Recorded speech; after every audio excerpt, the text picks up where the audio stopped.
এবার অভিষেক বন্দ্যোপাধ্যায়কে খোঁচা স্পিকার বিমান বন্দ্যোপাধ্যায়ের। বন্ধুগণ, আপনারা সকলেই জানেন যে অভিষেক বন্দ্যোপাধ্যায় সেবাশ্রয় খুলেছেন একটি চিকিৎসা শিবির, এবং সেখানে তার নিজের সংসদীয় এলাকায় তিনি এই ব্যবস্থা রেখেছেন। ইতিমধ্যেই ব্যাপক সাড়া পড়েছে, মানুষের ব্যাপক সাড়া, কিন্তু বিরোধীদের চরম কটাক্ষ। কিন্তু বিরোধীরা তো কটাক্ষ করবেন, কিন্তু বিভিন্ন তৃণমূলের নেতৃত্বরাও অভিষেক বন্দ্যোপাধ্যায় নিয়ে একের পর এক যেভাবে মন্তব্য করছেন, তাতে কিন্তু রাজ্য রাজনীতিতে চরম একটা জল্পনার সৃষ্টি হয়েছে। আপনারা সকলে জানেন, তৃণমূলে এই মুহূর্তে নবীন এবং প্রবীণদের দ্বন্দ্ব চরমে। অভিষেকপন্থী এবং মমতাপন্থী দুটি ভাগে বিভক্ত কর্মীরা। আপনারা দেখেছেন সদ্য শিক্ষা সেলের কমিটি গঠন, সেখানে শিক্ষামন্ত্রী ব্রাত্য বসু তার এক স্যান্ডেলে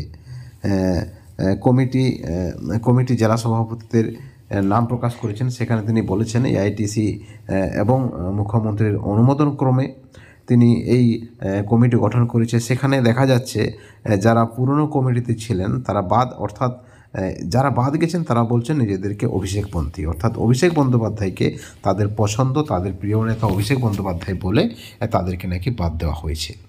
এদিকে আপনারা সকলেই জানেন, সকলেই বলেন এ রাজ্যে মুখ্যমন্ত্রীর অনুমতি ছাড়া একটি পাতাও নড়ে না।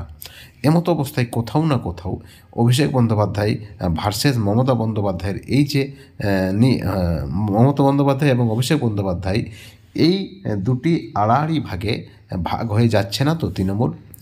এই জল্পনাটা, এই গুঞ্জনটাও কিন্তু চলছে রাজনৈতিক মহলে। 2026-এর আগেই কি তৃণমূলে আড়াআড়ি ভাগ সব থেকে বড় প্রশ্ন।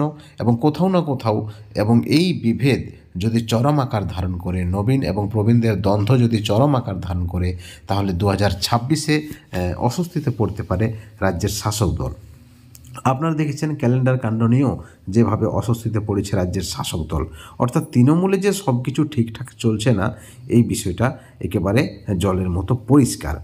অভিষেকের সেবাশ্রয় নিয়ে স্পিকার বিমান বন্দ্যোপাধ্যায় বলেছেন ভালো পদক্ষেপ, তবে সরকারি প্রচেষ্টা ছাড়া কোনোভাবেই তা সফল হওয়া যায় না। সরকারি প্রচেষ্টা ছাড়া পরিবর্তন সম্ভব নয়, এমনই ইঙ্গিতপূর্ণ মন্তব্য করেছেন স্পিকার বিমান বন্দ্যোপাধ্যায়। বন্ধুগণ, একই সঙ্গে আপনাদেরকে জানিয়ে রাখি, এই পরিপ্রেক্ষিতে বিশিষ্ট আইনজীবী বিকাশ রঞ্জন ভট্টাচার্য বলেছেন সব কিছুটাই নাটক। এই ভিডিওর পরিপ্রেক্ষিতে আপনাদের মতামত কি অবশ্যই আপনারা চ্যানেলের কমেন্ট সেকশনে কমেন্ট করে জানাবেন। সকলেই ভালো থাকবেন।